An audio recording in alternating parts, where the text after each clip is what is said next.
Dear Italian Diaries, and ERSU Palermo Regional Scholarship Call is already out. The deadline to apply for the scholarship is 31st of July. And I'm going to tell you everything about the scholarship. So the scholarship is for the students who wants to study or who have already received admission letter or who are still waiting for the admission letter from University of Palermo and also other universities which you can see on the screen.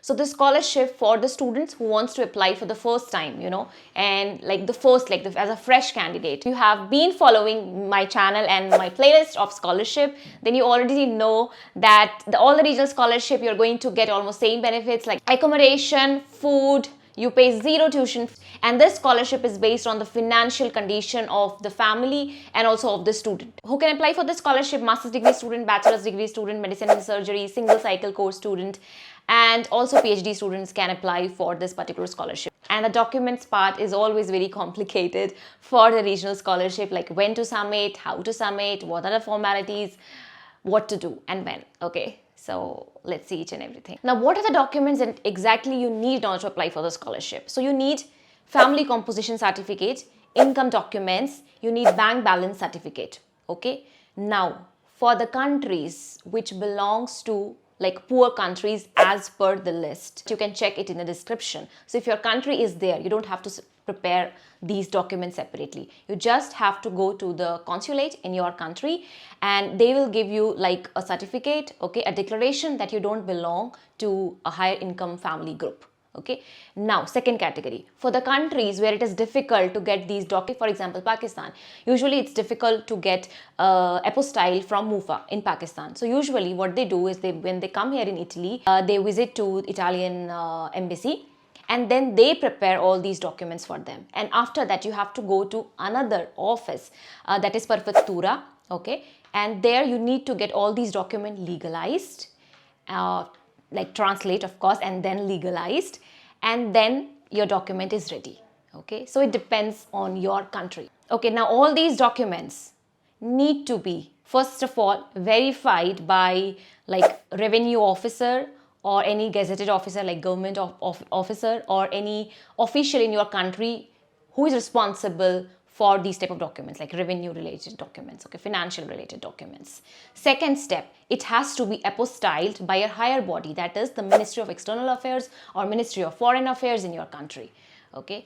Third is you need to get these documents translated in Italian language, and last is the legalization, that is getting some kind of also stamped from an Italian consulate. Now, legalization, do you need, do you not need? Actually, it's a very controversial thing. I cannot just say you need it, you don't need it. So, but the truth is that if your country belongs to Hague Convention, again, what is Hague Convention? I cannot explain you everything in detail right now, but you can check the link in the description. If your country comes under Hague Convention, then you don't have to get legalization. This is like as per the rule. Okay, but still I will tell you to once email to your regional scholarship. I am also trying to do it if I have any information. Now, another thing in documentation part is the ISE. You have been listening a lot about ISE Parificato, like what is ISE Parificato? So remember this thing, the documents that you will prepare, that is a financial document, like these documents, I mean, how the Italian authority gonna evaluate if you belong to higher income group or lower income group just by looking at your like income? They cannot, right? So they will put all your documents details, the income values, how many family members you have, and the property, the square feet of the property, everything they're gonna keep into consideration, also your country, and then they're gonna put you in a ISE bracket. Okay, and you are going to receive the scholarship money, the benefits, and scholarship you get or you don't get depends on the ISE value. So if you ask what is the eligibility criteria in order to get the scholarship, then it's the ISE value. So as per the ERSU Palermo scholarship, the ISE value is maximum 22,500 euros. Okay, 22,500 euros. So if you come under it, you get scholarship, you might not also get scholarship. But why? Because fund is limited. Suppose they can give scholarship only to 10 people, okay? But all the 20 students who applied, they all have income lesser than 22,500. It's not possible for them to give scholarship to all 20 students. What they're gonna do, they're gonna see the student with the least income. They're going to give preference to those students, plus they're also going to consider the age of the student. Now let's talk about the money part, exactly how much money you're getting, what is the criteria for accommodation, how much money will be deducted for accommodation and for food. Like at the end, what you will have in your hand, like हाथ में क्या आएगा end में. This is for people who speak Hindi. Best part of all these regional scholarship is that they have started giving extra 20% scholarship amount to the female students who are going to study in STEM courses, that is science, technology, engineering and mathematics. So you can see on the screen like the categories, okay? So you have this income and then you're going to receive this much amount. So 6,656 is like the base, but if your income is lesser than the 50% of the easy value, you're going to receive 7,655. So it means the female student will get 20% more than 7,655. It's a very nice step, you know. I have no words for it. Then let's jump into the accommodation part and the food part, okay? But apart from all these details, there are also other details that I want to tell you guys about the key, like deadlines, how you have to follow those deadlines, okay? So for accommodation, if you want to receive like an accommodation, you have to pay, like everyone will pay 1,250 euros, like 1,250 euro, and that will be deducted from the scholarship amount that you're going to receive.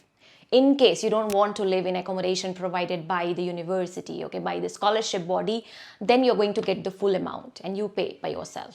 But remember, there is also a separate like tick box, a check box. There can be something separate that you have to do for accommodation. So don't think that, okay, if you have applied for normal like scholarship for the benefits, you're going to get also accommodation. So please do check these technicalities. Still, I have not like done any single application for like ERSU Palermo for this year. So exactly don't know if they have done some changes, but I'm just warning you to be aware about these like, you know, small details.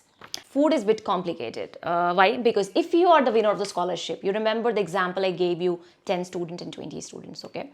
So if you are the winner of the scholarship, that is, you are eligible for the scholarship because your income lies within the boundaries. But because of exhaustion of fund, they are unable to give all the students, okay? In that case, they're going to give you 180 meals. For the student who are the winner of the scholarship, like they're getting scholarship money, accommodation, like all the benefits, you are going to get 360 free meals.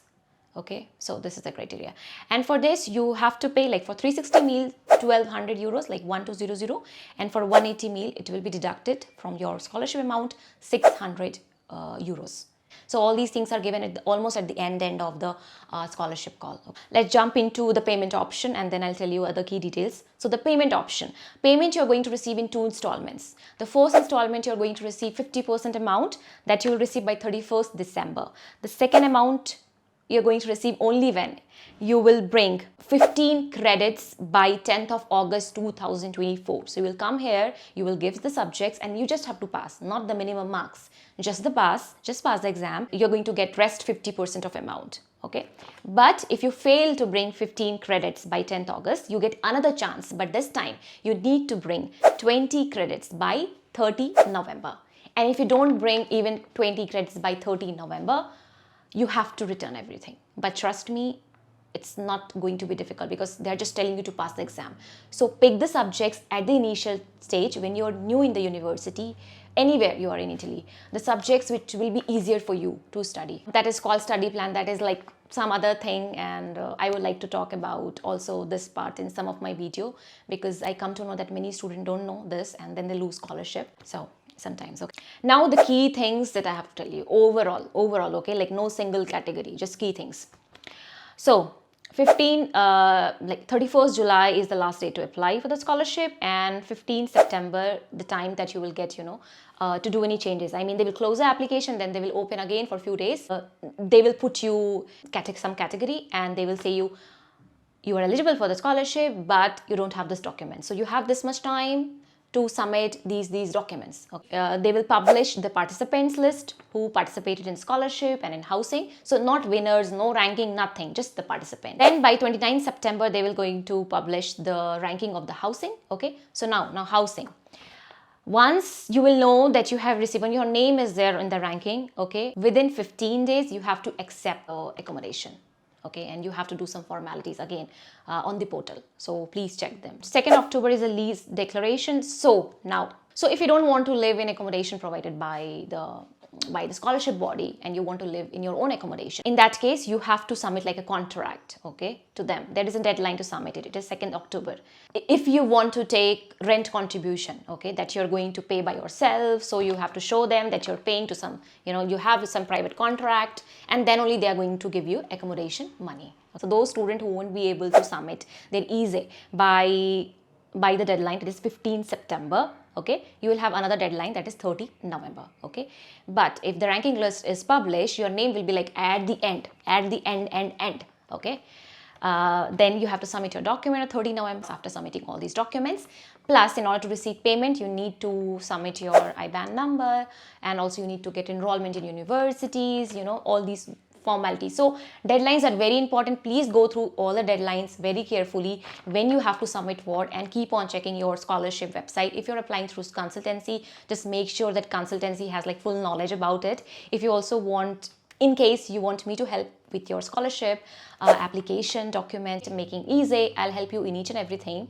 So if you want, you can either take like consultancy services from me, guidance services from me, or I can also help you with the scholarship, okay. Just check everything in the description. And also you can take like maybe just a session with me, 30-minute session with me. I have everything for you guys. If you don't want to do all these also, then I have a course, Study in Italy with Scholarship. You can also check my Study in Italy with Scholarship course, and you can even do application of scholarship yourself. So yeah, I think I have mentioned each and everything. Okay, I forget to mention one thing, which was very important. Like these income documents, family composition, property certificate, or bank balance certificate, for which year you need it. Okay, for which year actually. So the income documents and family composition you need to show for 2021, like last to last year. Then for the property certificate, it should be of last year, that is 2022. So here is a difference. One for last to last year, another for last year. Okay, so don't make this mistake. Okay, and bank balance certificate you can even get for both the years. It wasn't like last year or last to last year, you know, just to be in safe side. Okay, so bank balance certificate, you have to take it from the bank, because many students, they also ask me where to get bank balance certificate. Of course, you have to take it from bank, and there should be the seal in seal of the bank and the signature of the branch manager. Okay, it will just be like a certificate which will tell the balance in your bank account as on 31st December 2022 or 2021. So yeah, I have covered like I think most of the important things, like maybe 80% of the call. So guys, yeah, thank you so much for watching the Italian Diaries, and till the time, bye bye, ciao ciao.